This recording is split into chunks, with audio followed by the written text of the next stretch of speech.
Thank you, everyone. This is beautiful. This is really exciting. Welcome to you all. It's an honor and a privilege to convene this first annual conference of the American Society of Ketamine Physicians. Planning this event has been an interesting and collaborative experience. An amazing team of people exerted a great deal of effort to bring this to fruition.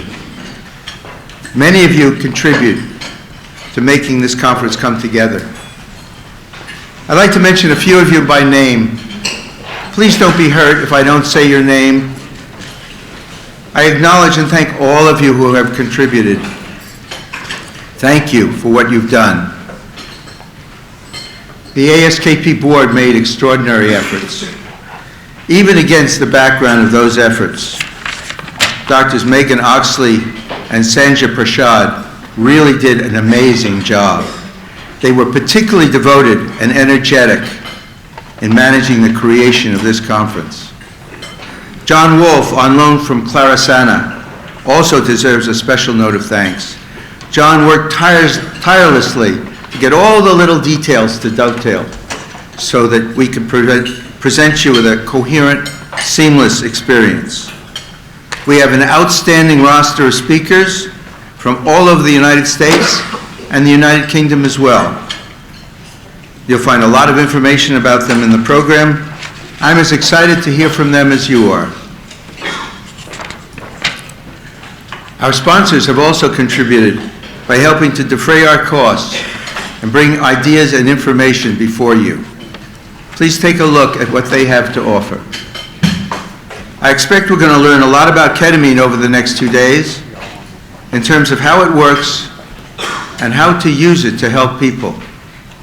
First, though, before we start the didactic portion of this program, I want to take a few minutes to talk about us, providers.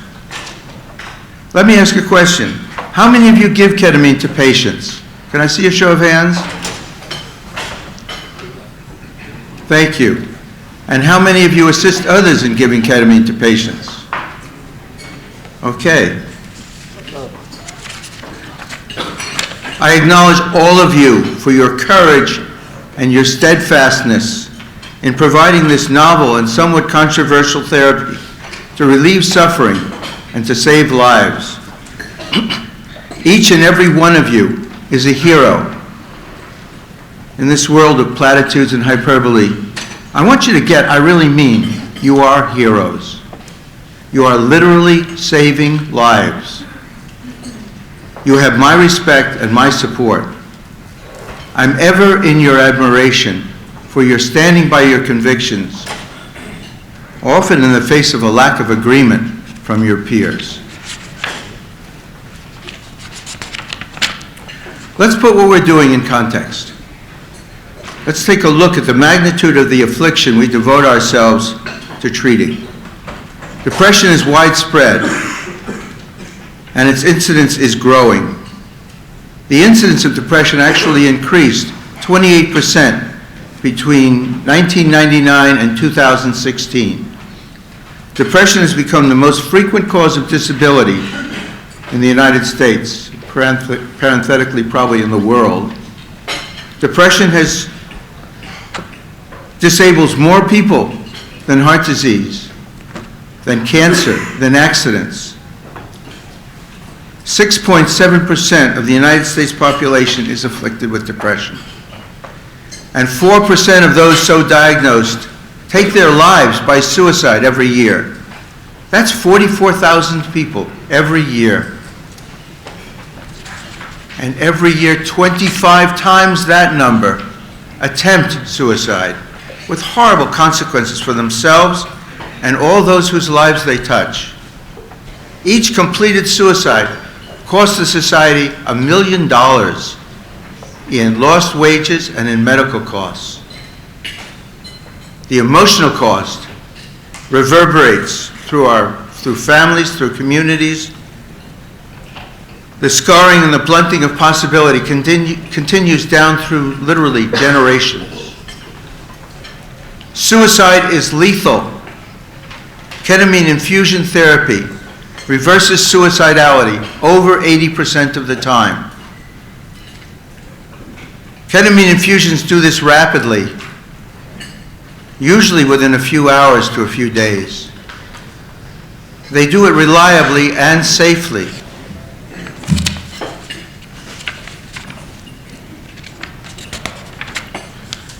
Ketamine infusion therapy must be made available to suicidal and depressed people. It's irresponsible to not offer people this option. These are some of the highlights of the magnitude of this enormous problem that we're devoted to treating. Suicide goes beyond the problems of the typical patient. It is an increasingly pressing issue, and there's cause to believe it is in some respects contagious. Don't think of suicide as a problem for others only. It hits hardest among us. American physicians commit suicide more than any other profession, veterinarians included. We have the highest suicide rate. We lose one physician to death by suicide every single day. Physicians die by suicide more often than people associated with the military, a group that's often cited as being at particularly high risk. The incidence of physician suicide is more than double that of the general population. While there are enormous numbers of depressed patients, there are relatively few of us. Even if we include those still treating depression and suicidality without the use of ketamine, there are not enough people who are able and willing to treat patients with this need. We should not have any concerns at all about running out of patients. The need for treatment is enormous. Why have we been so slow to meet it? Perhaps a better question now is, what can we do going forward to accelerate the pace at which patients and ketamine can be brought together so that suffering is relieved and suicidality is reduced? I have an idea about why we've been so slow to meet this need with this obvious solution. I'm sure all of you, at some point or another, have been concerned about being seen as the lone nut. Doing something, that's a laugh of recognition. I know it. Doing something that was not appreciated or understood. Certainly, those of you who have pioneered the provision of ketamine infusion therapy in your own communities have had this experience. I'm going to show you a brief video which captures some important aspects of what it takes to be a lone nut and how to transition from being a lone nut to becoming a leader.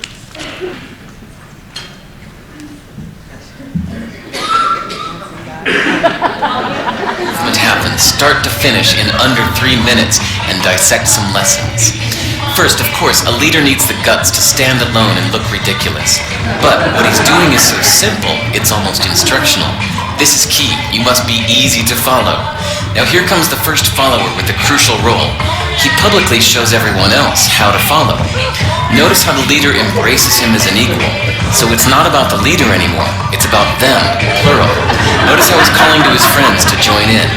So it takes guts to be a first follower. You stand out, you brave ridicule yourself.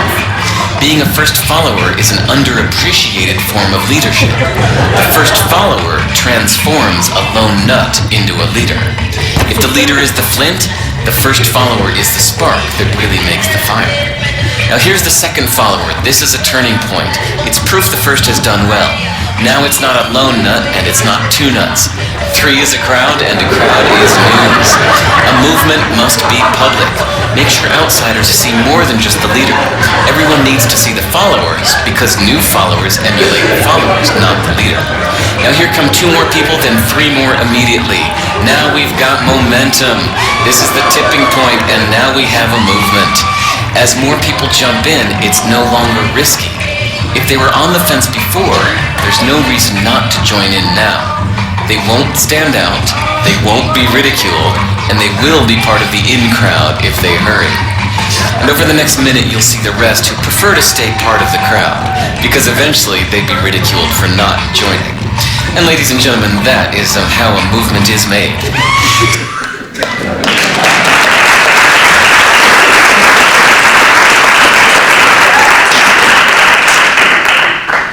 So that was fun. Let's consider, though, what we just saw. First, the lone nut is simply a lone nut until he or she attracts a follower. The lone nut must do something that is easy, transparent, simple, in order for others to follow. The first follower is a very courageous person. The first follower makes the lone nut into a leader. Note that the leader embraces the first follower as an equal. It's not just about the leader anymore, or about some lone nut. It's rather about the two of them. It takes tremendous guts to be a first follower. And it's the best way to make a movement. Following with conviction and freely sharing and showing others how to follow maximizes the chances the movement will become an established practice. I challenge each of you to reach out to 10 physicians and share with them the value of using ketamine to treat depression and suicidality. When you reach out and help someone to become an early follower, choose carefully and assure yourself that these are people who, if they choose to become providers, will do so with integrity and compassion. Take a strong stand against carpetbaggers and exploiters. Don't let them in their predatory behavior become associated with you or other legitimate providers. And don't give up on your patients. Be sure each of them receives a full and complete trial of ketamine infusion therapy before you conclude or allow them to conclude that this therapy does not work for them. As we follow our patients in our practice for longer and longer periods, we're seeing increasing numbers of what we call late responders, patients who show little or no sign of any benefit for days or weeks post-treatment before demonstrating improvement. Can we have that slide? Those are 4 different patterns that we use in our clinic for monitoring patients and for teaching. And the upper left is kind of I don't have my copy of that here, but the upper left is a quick responder. The upper right is a more gradual responder. The lower left is someone who starts out gradually, but during the pendency of the infusion series is showing improvement. It's the lower right we're calling the late responders. These are people who, during treatment, although they may have some indication, some increased energy, some reduced feelings of worthlessness, they don't really show a dramatic improvement until well after the series. And we're seeing that improvement happen, as I say, days or weeks after, and continue. So let's not let those folks go.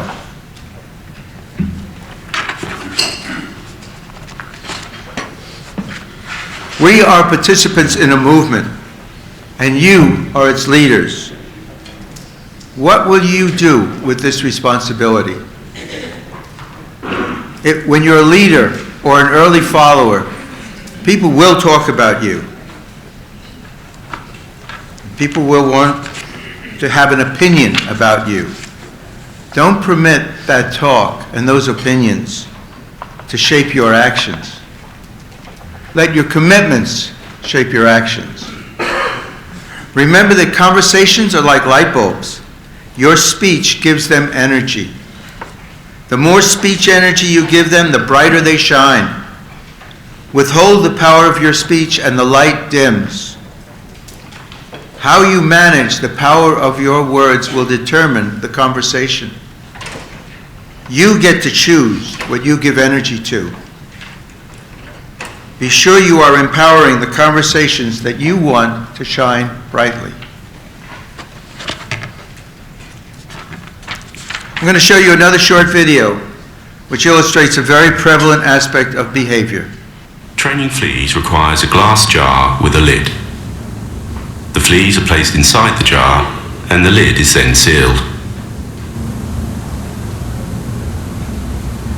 They are left undisturbed for 3 days. Then, when the jar is opened, the fleas will not jump out. In fact, the fleas will never jump higher than the level set by the lid. Their behavior is now set for the rest of their lives. And when these fleas reproduce, their offspring will automatically follow their example.